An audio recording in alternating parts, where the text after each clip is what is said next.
Okay, well, we'll just stand, you can stand back here with us. Okay, everyone, come on in. Again, centers are. I just followed the person. Yeah, where's Peter's guest? Where'd she go? Our maple syrup, Allison. Huh? Okay, good. Okay, great. Okay, well, I want to thank everyone for coming. As you can see, I want to mention the senators that are here. Our leader, Senator Schumer, is with us. Thank you. And Senator Blumenthal is with us, as well as Senator Ben Ray Lujan. Senator Merkley's here. Senator Kim. We've got, not you, you're a Minnesota farmer. Senator Cantwell is with us, and Senator Bennett. We've got Senator Welch, and of course, Senator Kane. Senator Warner is here, right over here, doing so much. Our Virginia and Maryland senators are really hit by this hard, their constituents. And I wanted to tell you just three things, and then we are going to let our guests speak. And that is that the State of the Union is chaos is up, corruption is up, and costs are up. And this is affecting people, real people, not just people in this building. And we think it's time for people in this building to listen to the people out there that are getting hit by the Trump administration decisions. So for a change, we're not speaking, we're letting our constituents speak. And with that, they are the ones living this. I'm going to turn it over to Senator Welch's guest, Allison Hope.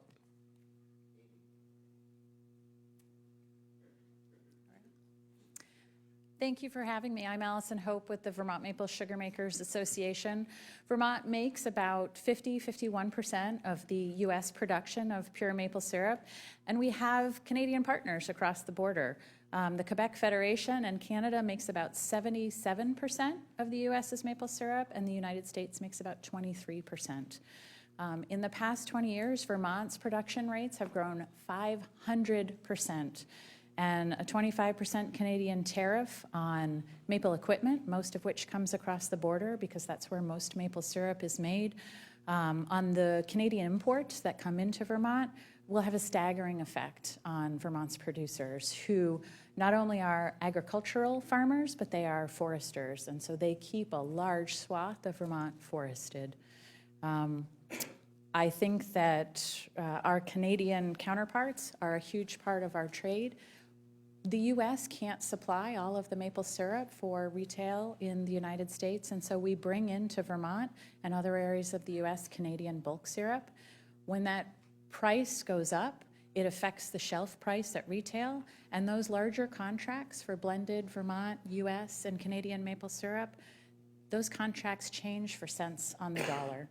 And so the end result of that will be a potential stagnation of production in Vermont, and also a loss of potential shelf space at a time when it's really hard and really expensive to get it back. Thanks.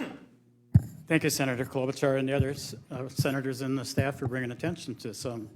Gary Werdish, I'm president of Minnesota Farmers Union. I farmed all my life, and I now assist my son in his farming operation. It's kind of how I grew up on a family farm, helping my father, and then now I'm helping my son. I think it's kind of a dream of all farmers to be able to do that.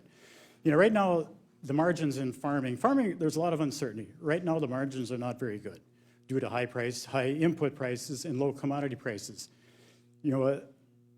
President Trump, when in his first term, he had the tariff war that he started back then in 2018.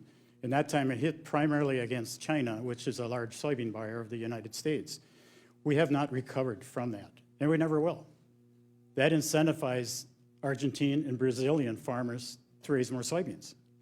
Them acres are not going to lay idle. If some of those acres came out of the rainforest, that creates more problems for us as far as the climate as we go into the future. It's frustrating to hear it again, putting on the tariff trade wars again.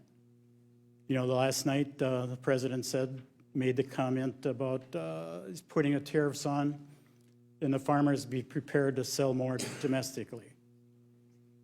In the United States, we're lucky, in Minnesota, we're lucky we have productive farmland. We have good farmers. We have good livestock operations. We raise more than we can consume domestically. President says we're going to sell more domestically. Who are we going to sell it to? The buyers are not there. That's, we're facing so much uncertainty now. The farmers have to deal with weather. Weather, that's always a big uncertainty. We don't need the uncertainty from our United States government throwing this on another thing on our plate. It's also destroying our relationship on trading partners around the globe. It's not only this time, it's Canada, Mexico, and China. He's talking about the EU and retaliatory tariffs. The other countries are already going to put them on. We knew that. Where does this stop? If we go tit for tat, how much more damage is going to be done? President, you followed his tweet the other night with farmers have fun. This is a farmer's livelihood. This is not a game.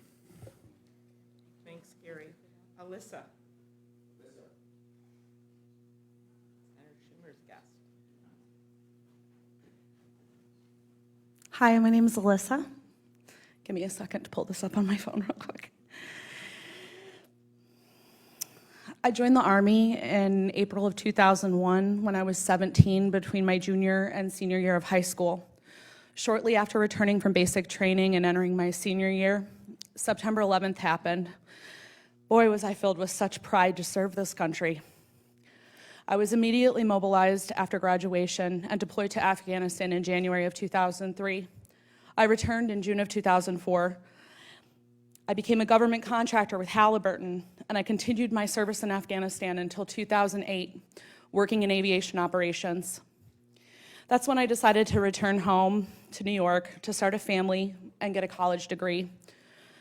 I graduated magna cum laude from Niagara University, and I began working in schools in 2013. In 2017, I became very ill. I was too sick to work. In late 2018, I was diagnosed with a very rare adrenal cancer, probably caused by burn pits and toxic exposure. Finding out I was permanently and totally disabled was very depressing for me. I have always worked since I was 14. I always knew that I wanted to go back to work. I took several years to treat my cancer and regain some of my health. In December of 2023, I applied to work at the VA Education Department as a file clerk. In January of this year, my production was 200%, and my quality evaluations were 100%. I worked until this last Tuesday, when my boss and myself were not even notified about my layoff. I was just locked out of my computer. I gave up my Social Security disability payment to return to work for less than $500 a month. My story is not unique. Many disabled veterans are newly hired by the VA. I'm here to ask people to support disabled veterans working in the federal government. Federal jobs are some of the few that will accommodate our disabilities. We need these jobs for purpose. We need them to connect with our battle buddies and to support veterans as they get the benefits that they so justly deserve. In my opinion, supporting veterans should not be a political issue. Every American who enjoys the freedom and is thankful to veterans for their sacrifices should be in support of their employment. I am asking for the dignity of employment and accommodations for the disabilities caused by our service. Thank you. Great job. Now we have Emma and Mrs. Larson. Emma, want to come over? Mr. Larson? Just, you can stand with Mom. Good evening, everybody. I'm here just to put a face and a story behind NIH funding and how it's helped Emma tremendously. At 1.5 years, she was diagnosed with spinal muscular atrophy. It's the #1 genetic cause of death in infants. At the time of her diagnosis, there was no treatment, no cure, there was nothing. There was nothing that we can do at the time. About a few weeks later, through mutual friends, we found out that a scientist, Dr. Craner, was working on a drug for this specific disease. We went to go see him. He spoke about it. For the first time, there was hope. NIH funding helped Cold Spring Harbor. It helps fund the trials. At 2 years old, she was in the trial for Spinraza. That was the drug that was Cold Spring Harbor was working on. In 2016, it was the first treatment for SMA. In 2018, New York added it to the newborn screening. It's now, I believe, all 52 states now test for it. When babies get this medication right away, pre-symptomatic, it totally changes the course of SMA. It was a breakthrough drug. These kids now are breathing on their own, walking on their own. And I know it's a little bittersweet for her because she was a little late to it, but I always tell her that she was a part of something special. So we're just here just to put a face on how important NIH funding is, how it's helped her, how anything extra that we can do for her for studying, for research, for development is imperative. We understand that, you know, some spending has to give somewhere, but when you have a result, especially something like this, a miracle drug that's actually saving lives, you know, that's something to reconsider, that maybe it is important enough to keep that funding going. Thank you. Great job, Mrs. Larson. You did great.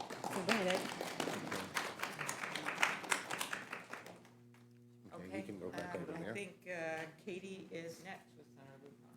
You want to both come up here? Thank you, and thank you for that beautiful story.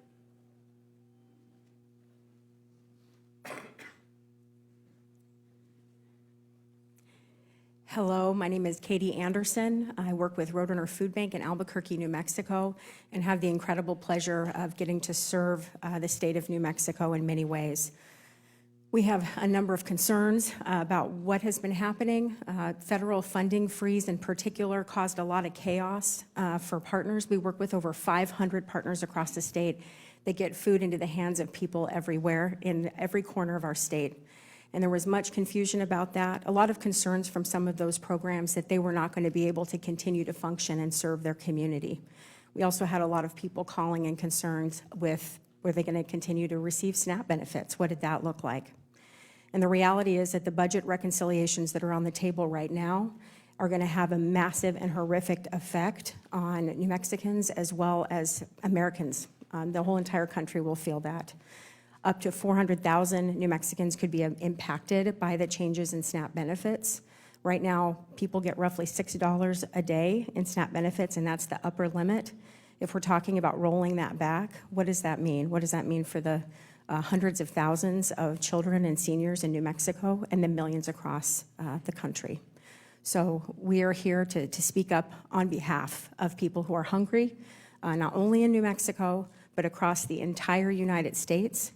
People in our country deserve to be able to thrive, and they deserve to be able to raise their families without concern about where they're going to get their next meal. Thank you for having us today. Dr. Lang and Senator Cantwell. Thank you. I'm a cancer surgeon and researcher, and I'm here to plead against the proposal to cut indirect costs from the average of 50% to 15%. That's the money that or funds that the institutions that house all these researchers pay for all the various infrastructure. And make no mistake about it, it will drastically halt, if not halt, the amazing medical research that is being conducted, and will greatly just dissuade these young people who, MDs, PhDs, MD, PhDs, who forgo wealth and fame and go there for discovery and to help human flourishing. We'll lose a whole generation of researchers. And it would be unfortunate now because we're standing, because of the Human Genome Project and CRISPR and many other things, at the hallmark of a cornucopia of unbelievable amounts of things that will be coming in terms of medical advances. Yes, maybe we need to make some cuts, but I would plead that we do it with a surgeon's scalpel and not a sledgehammer. Make no mistake about it. The advances in medical research and in therapies for humans will continue. We are the envy of the world in terms of biomedical research. We won't be if this kind of thing happens. The research will continue, but we'll be taking a back seat. So I'm pleading that we think carefully about this tree of unbelievable research. Yes, prune the branches, but don't take a chainsaw and cut down the whole tree. It's very hard to grow back. Thank you. Okay, Ashley and Senator Warner.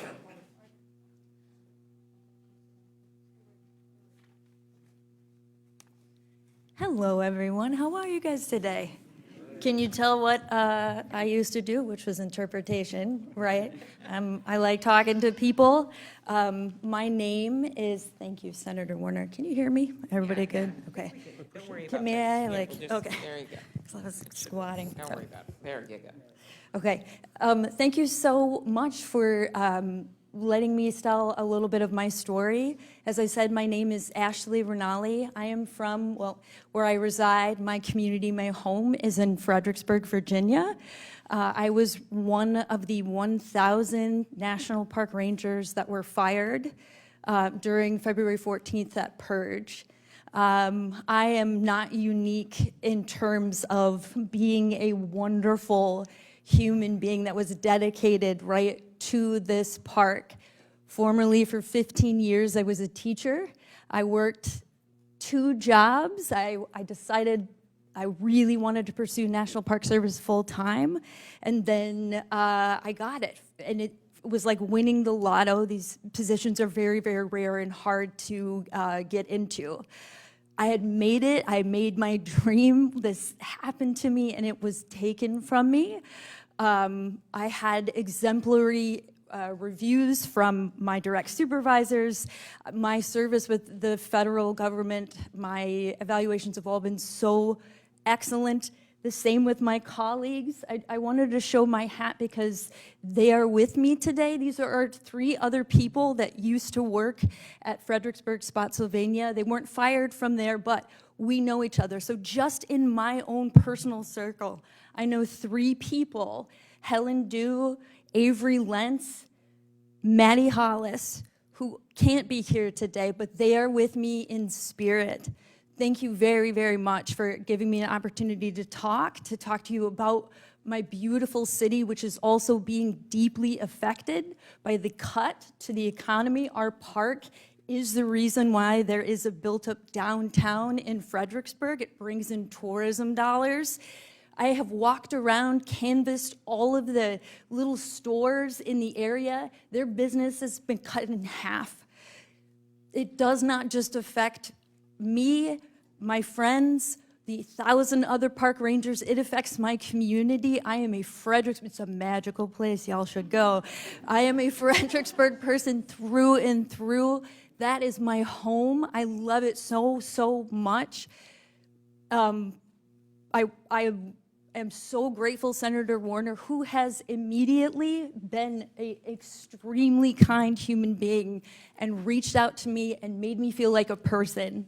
These 1,000 other people don't have voices right now. I am somebody because Warner reached out and made me a person. We are all people, National Park Service workers, have dreams to have these jobs. It's a labor of love. I know I'm talking too much. Thank you, an interpreter. Thank you so much for letting me talk. Interpreting. Yeah. Thank you. Hey, Kevin. Here we are, and Senator Kim. Kevin, I'll hold the mic for you. Hi everyone, my name is Kevin. I'm one of the 1 in 4 Americans that identify with some form of developmental disability. Cutting the Medicaid program will hurt billions and billions of lives. Supporting people with disabilities supports America. It is that simple. As we grow, so does America. Caregiving is not pink-collar work. It is American work. As we can thrive with the right supports, we can have jobs.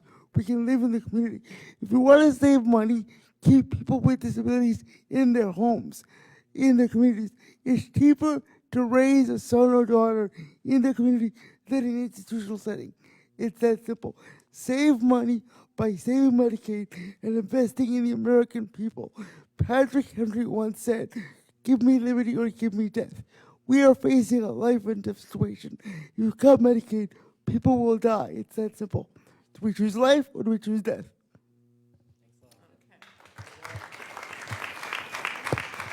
Great background.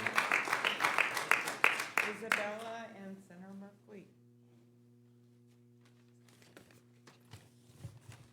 Good afternoon.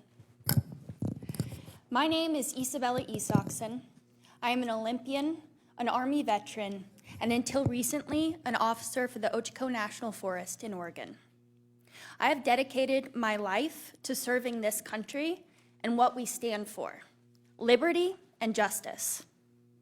That's the country I signed up to represent as an Olympic athlete, to protect as a soldier, and to serve as a U.S. Forest Service officer. Like the thousands of other federal workers, I was recently fired from my position due to an alleged failure to perform and a determination that my continued service was not in the public's interest. From May to October of 2024, I worked all but 2 days during one of the nation's most intense fire seasons. I sacrificed sleep, personal time, and holidays to ensure the public had timely, accurate, and life-saving information. I poured everything I had into my job because I knew what was at stake: lives, homes, and the future of the places we love. But my story is not unique. Nationwide, thousands of federal workers who were illegally fired make the same sacrifices to get the job done. We have given our all. I have given my all, time and time again, for my country. Where is the justice in what is happening to civil servants nationwide? Now is the time for all Americans across every state and political party to speak up for the kind of country we want to be, the country I signed up to protect and serve, where we work towards liberty and justice for all. Thank you all for listening. Thank you to Senator Merkley and all of you for giving me the opportunity to speak.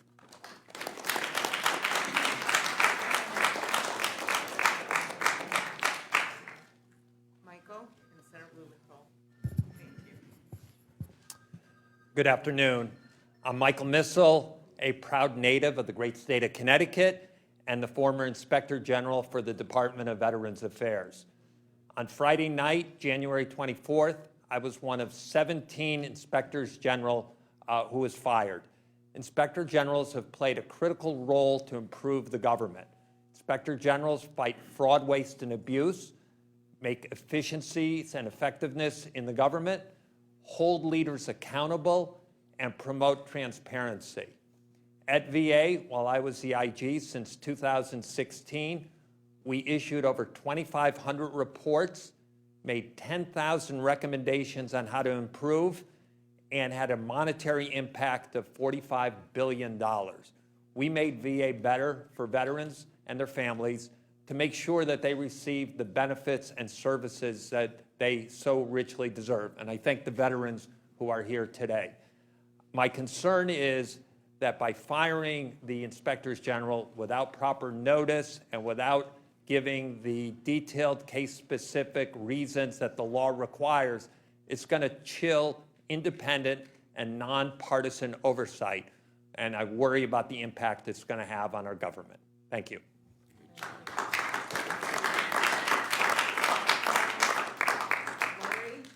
Lori here with Senator. They're running late. Okay, so we're on to Jamie, who I met with Senator Bennett. Good afternoon, everyone. My name is Jamie Werner, and I am here to represent the thousands of U.S. Forest Service employees who have been terminated in recent weeks for performance-based reasons. I'm also here to advocate for the importance of the continued stewardship and protection of America's treasured public lands. I got my start in public land management as a 19-year-old Forest Service firefighter in the great state of Oregon. I studied environmental science at Stanford University and have devoted my career to land management issues, recreation management, and the stewardship of our public lands. I recently took a job with the U.S. Forest Service to serve my community, to steward our essential treasured landscapes, and to serve the American people. But a huge reason why I wanted to join the Federal Civil Service is to stand alongside the incredible employees of the United States Forest Service, particularly at the White River National Forest in Colorado, where I was very, very proud to serve. When I was terminated from my position, I was called and told I was fired effective immediately on Sunday afternoon of President's Day weekend, and told it was for my performance. I, like others have mentioned, had an exemplary performance record, and I've spent the last few weeks talking with the many, many others who are in my shoes. This has wide-reaching effects on real, hardworking, dedicated Americans. They're not wasteful, and they deserve to be treated with dignity and respect. Some of my colleagues had recently moved across the country to take their dream job. One of them was a new parent who found out that they had been terminated shortly after returning from family leave.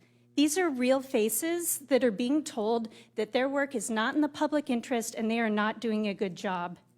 Our federal employees, particularly those at the Forest Service, are some of the most dedicated, creative, passionate, intelligent people I know. And they continue to show up, particularly at the Forest Service, day after day, despite constant cuts in staffing and funding, to help our mountain communities in Colorado thrive. I'm also deeply concerned about the future of the beloved recreational experiences on our public lands. The White River National Forest is the most visited national forest in the country, home to treasured landscapes such as the Maroon Bells, Hanging Lake, and Trappers Lake. And what this comes down to me is the human experience. So many Coloradans use the natural world and our national forests to cope with the harsh realities of daily life. And what this comes down to is what memories are going to be lost if no one is there to steward that land. We are at a risk of losing a fundamental aspect of what makes America America, and those are our treasured public lands. So to all, not just the Forest Service employees, but to all the terminated civil servants out there, just know, I know a lot of you feel alone right now, and I think that's intentional, but your work is important, you are exemplary at doing it, and you deserve to be treated with dignity and respect. Thank you. Thank you.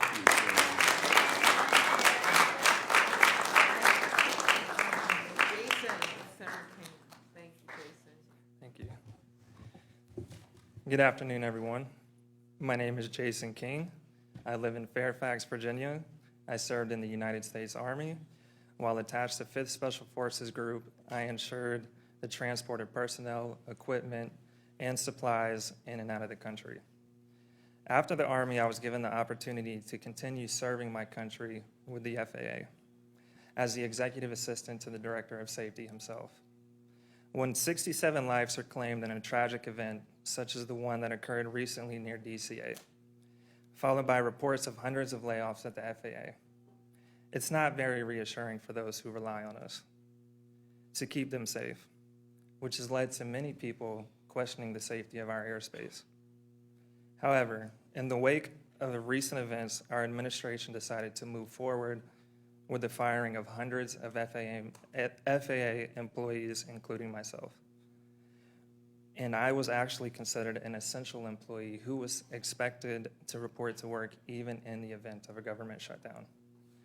While the United States of America has the safest airspace in the world, that just doesn't come by chance. It's thanks to all of the hardworking and dedicated employees at the FAA. I would like to strongly encourage our administration to stop the cuts at the FAA, to help rebuild the confidence back into the American people, and to preserve an already struggling workforce. Cutting costs should never come at the expense of safety, especially when it comes to the system we all rely on. Thank you.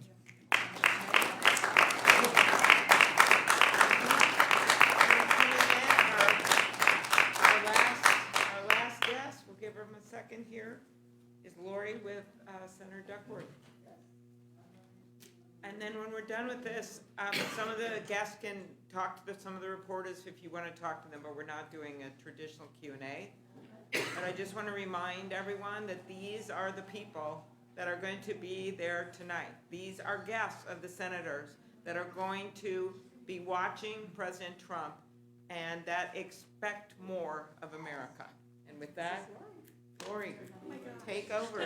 Just tell, all you do is tell your story. Oh, well, thank you. Thank you so much. And a special shout out to Senator Duckworth. I'm honored to be your guest tonight. And this is the first time Head Start in our 60 years has ever been invited to do the State of the Union or joint address to Congress. So leave it to our Senator Duckworth for that. Thank you.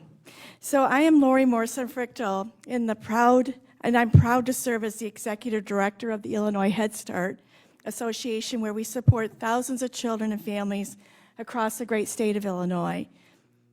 Head Start, just so you know, Head Start provides a safe and nurturing environment where children can thrive.